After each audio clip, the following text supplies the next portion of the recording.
difícil. Usted decía recién que la época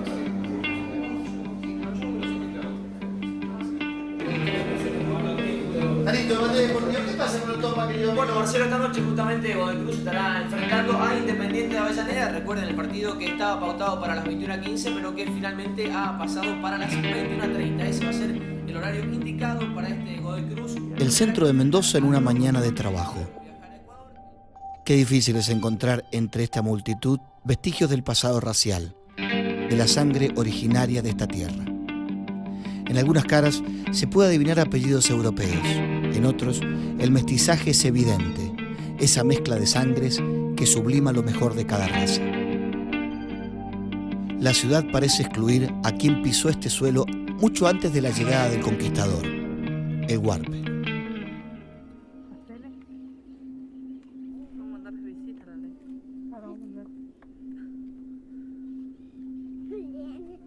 Un pueblo que fue amo de estas tierras, en época en que los hombres le rezaban a otros dioses.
Al nordeste de Mendoza, en el departamento de Lavalle, se extiende un desierto de 10.000 kilómetros cuadrados.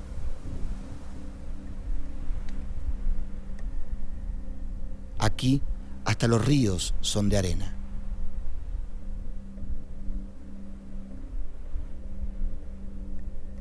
En épocas de la colonia se lo llamaba Travesía de Guanacache. Los relatos de conquistadores españoles que debían atravesar el territorio son claros. Se lo cruza rogando llegar y maldiciendo la hora de haber partido.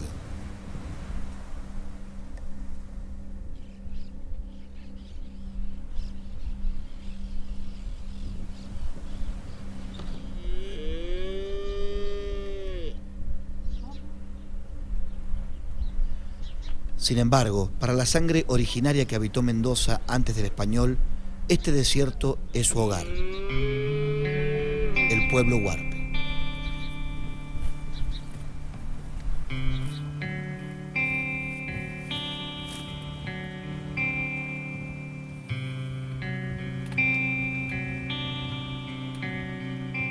A 160 kilómetros de Mendoza capital, en el extremo norte del departamento de Lavalle, se ubica la aldea de esta historia.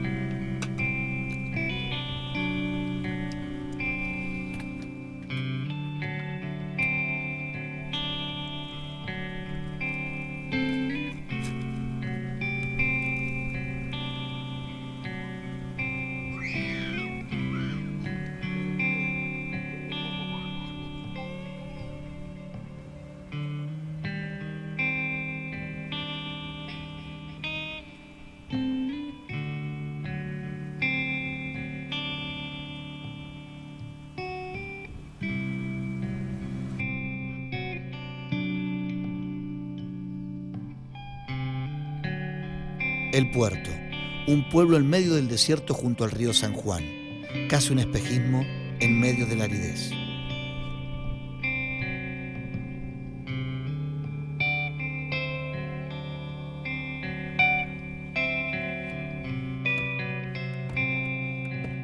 El hogar de la familia Azahuate.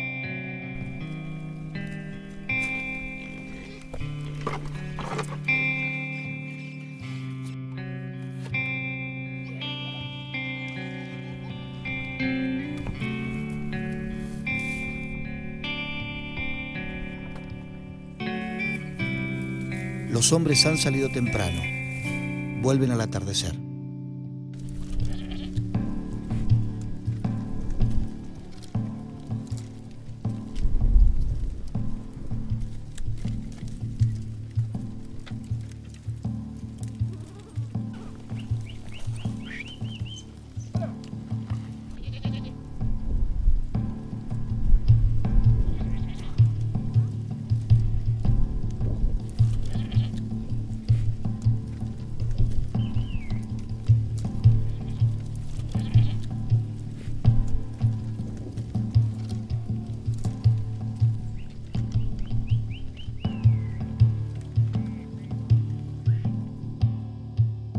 Fin de una jornada laboral en el desierto.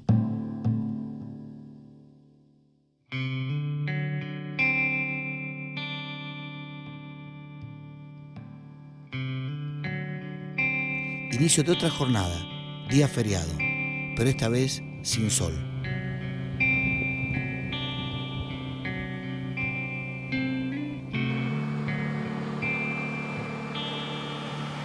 Llego al desierto en un clima poco habitual. Sí. No es lo común acá. Normalmente siempre hay sol. Inclusive cuando está nublado en la Miguel ciudad, Púrpura, realizador de documentales, más conocido por su apodo, Patán.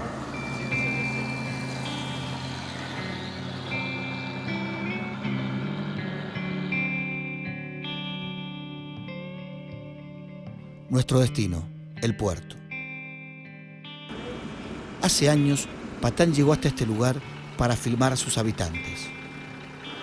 Hoy me acompaña para presentarme al cacique de la zona, don Ramón Azahuate. Buen día. Adelante. Buen día. Buen día. Juana. Sí, señor Ramón. Mucho gusto. ¿Cómo está usted? Muy bien. ¿Cuántos hijos tiene? 5. La señora. No. Acá hay que de la señora. Bueno, el papá mío, con el papel de INAI, el INAI, respecto a la salvación de las tierras, lo declara cacique, por el apellido y la edad. Entonces él figura como cacique en el libro de actas. Y de ahí figuro yo como cacique segundo, por las posesiones. ¿Y eso se va transmitiendo?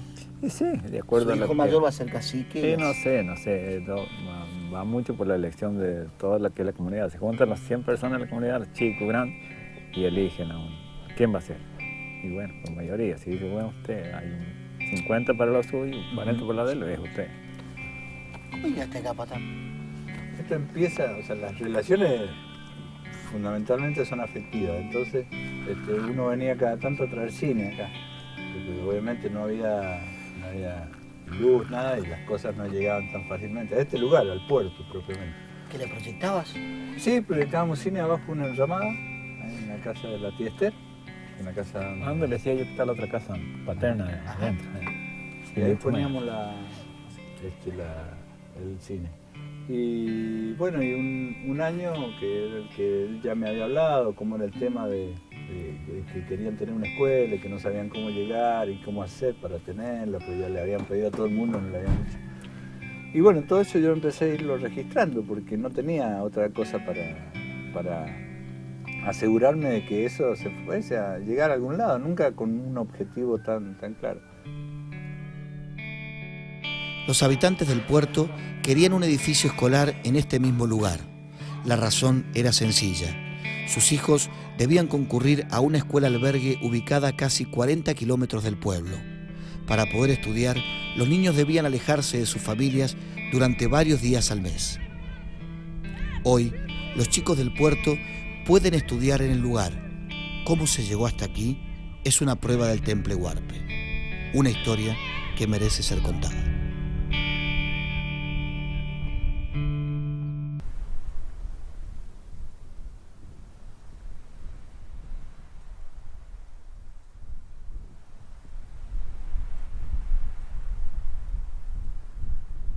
En el extremo norte de Mendoza, el río que lleva su nombre es solo un cauce de arena. Los diques y los sistemas de riego se olvidaron de la valle. En este desierto de climas extremos, el río San Juan aparece como un espejismo, la razón para que un paraje en medio de la aridez lleve como nombre el puerto.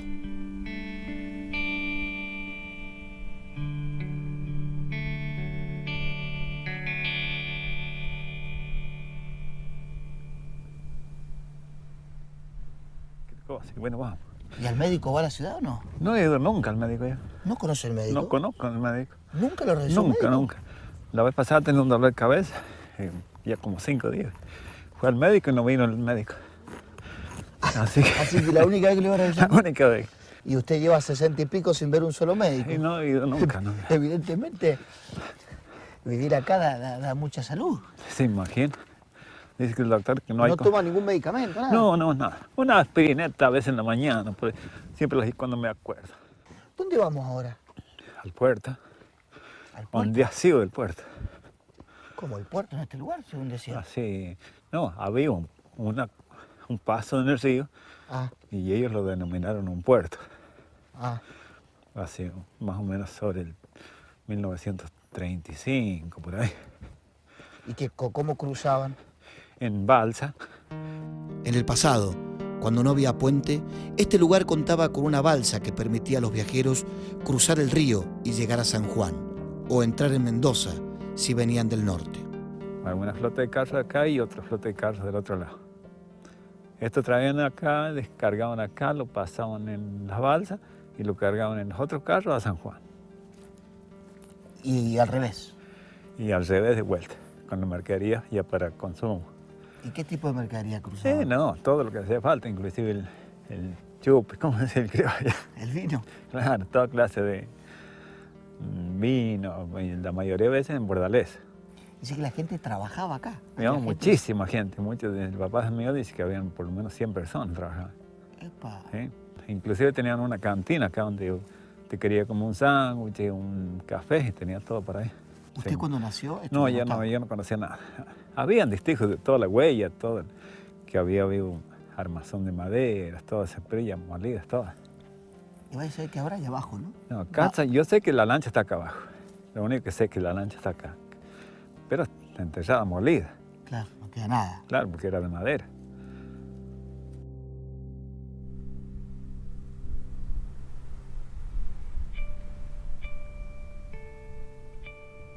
El puerto es una comunidad huarpe ubicada a 160 kilómetros de Mendoza capital.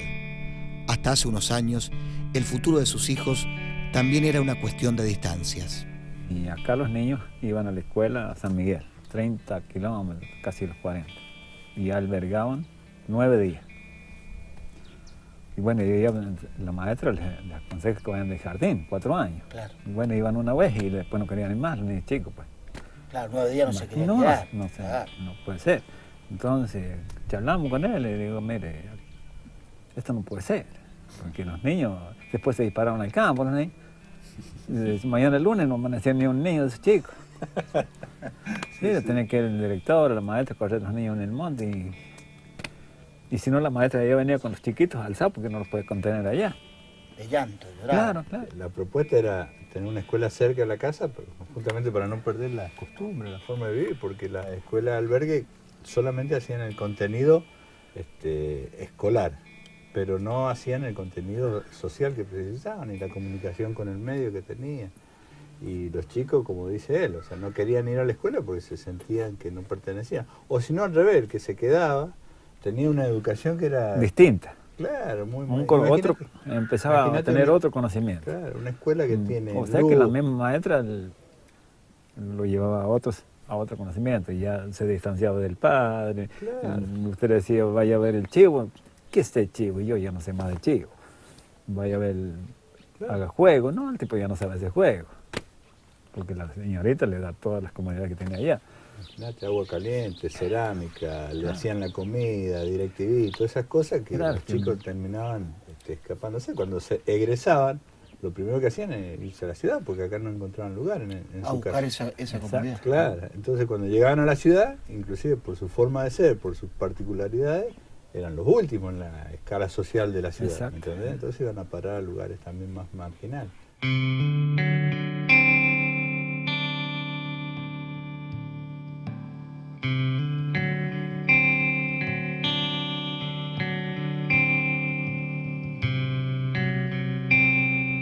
El edificio en el que funciona la Escuela del Puerto también es un centro comunal. Los domingos es un punto de encuentro y siempre hay una buena razón para festejar.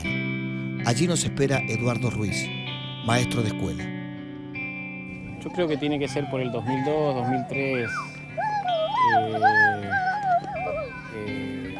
en una fiesta de San Vicente, por el mes de agosto habrá sido, vinimos a participar con la familia Zaguate de una reunión familiar de ellos que hacen todos los años.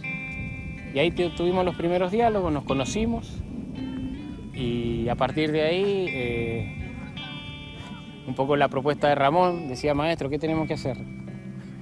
Y un poco la respuesta era decir, bueno, ¿qué vamos a hacer juntos? ¿No?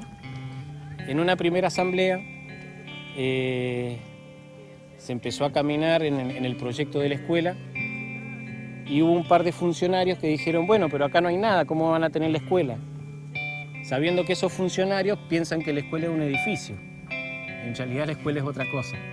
Lo más lindo de todo esto fue cuando se hizo las primeras asambleas, que las hacíamos bajo un algarrobo, donde ahora está la escuela, y que era lo único que había, un algarrobo, hicimos armamos un carpado, y se decidió, bueno, la escuela no es el edificio, la escuela es la decisión de la gente de educar a sus hijos. El ministerio, la Dirección General de Escuela, en ese momento, no aportaba, no quería el proyecto. Y nosotros seguíamos adelante, ¿sí? Seguíamos adelante porque sabíamos que en algún momento íbamos a poner la bandera en el mástil y íbamos a empezar a dar clases. De última, con autorización o sin autorización.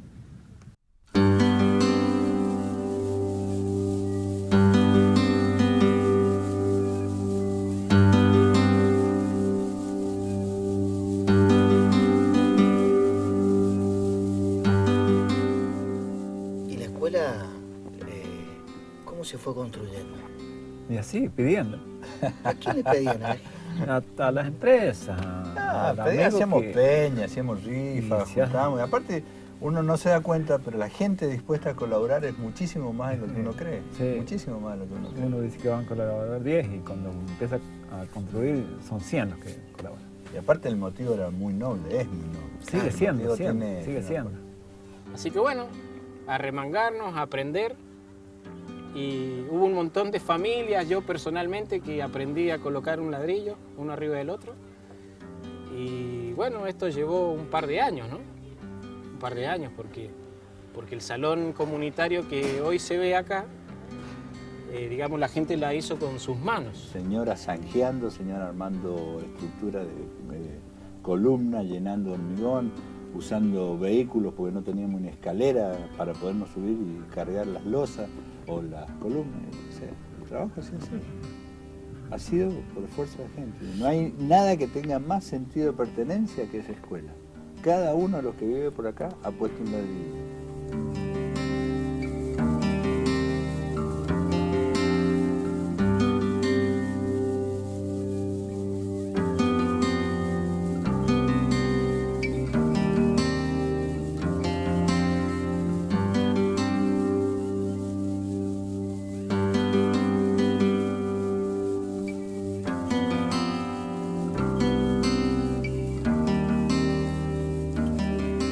Los puesteros huarpes salen a enfrentar al desierto cada mañana. Lo que para los habitantes de una ciudad podría ser una aventura arriesgada, para ellos es el día a día. Eso forja su temple.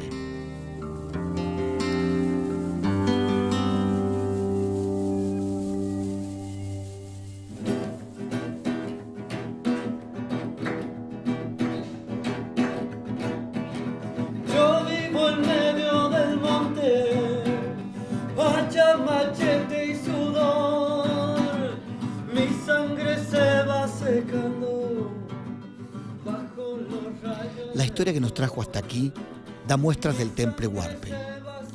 Hoy, los chicos del puerto pueden estudiar sin alejarse de sus familias, en una escuela que terminó siendo reconocida por el gobierno de Mendoza. Soy el cóndor que vuela, serenito por el aire, mientras no me falten alas, no le tengo envidia al aire.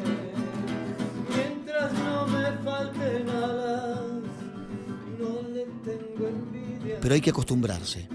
El desierto siempre te depara una sorpresa más. Mi corazón es de tierra, mañana lo pienso orar. Voy a hacer... En la misma escuela sin nombre, Eduardo da clases a sus padres y a sus hermanos. Los adultos del puerto han vuelto a estudiar. un cariño, con tu amor lo he de regar. Yo vivo en medio del monte, hacha, machete y sudor, mi sangre se va secando bajo los rayos del sol. Mi sangre se va secando bajo los rayos del sol, bajo los rayos del sol, bajo los rayos del sol. He aprendido mucho en estos años, en esta experiencia que he tenido, y entonces ahora me parece hermoso volver a empezar a traer la secundaria acá de adulto con el señor acá y poder que mis hermanos también, hay algunos que no saben ni leer ni escribir, me orgullece que ahora saben leer y escribir, por lo menos poner la palabra en que ya mi papá y mi mamá no estén, pero ellos ya pueden escribir mamá y papá, que eso no lo sabían ellos, y eso me orgullece ahora de que esto siga creciendo y que el puerto sea grande el día de mañana para mí y para nuestros sobrinos y todos los que vienen acá y para toda esta gente que viene hoy, le doy las gracias y eso es todo lo que...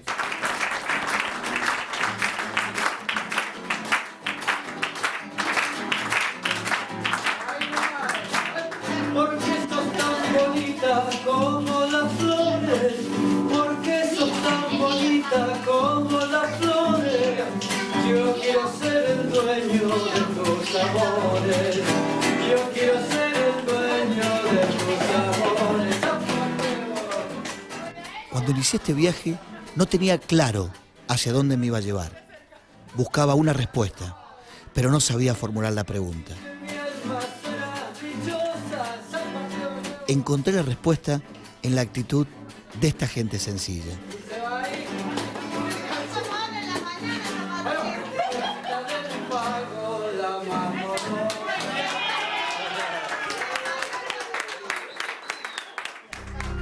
Para ellos, la realidad es más dura que para otros. Sin embargo, con pocos recursos y casi sin herramientas, logran cambiarla a fuerza de coraje.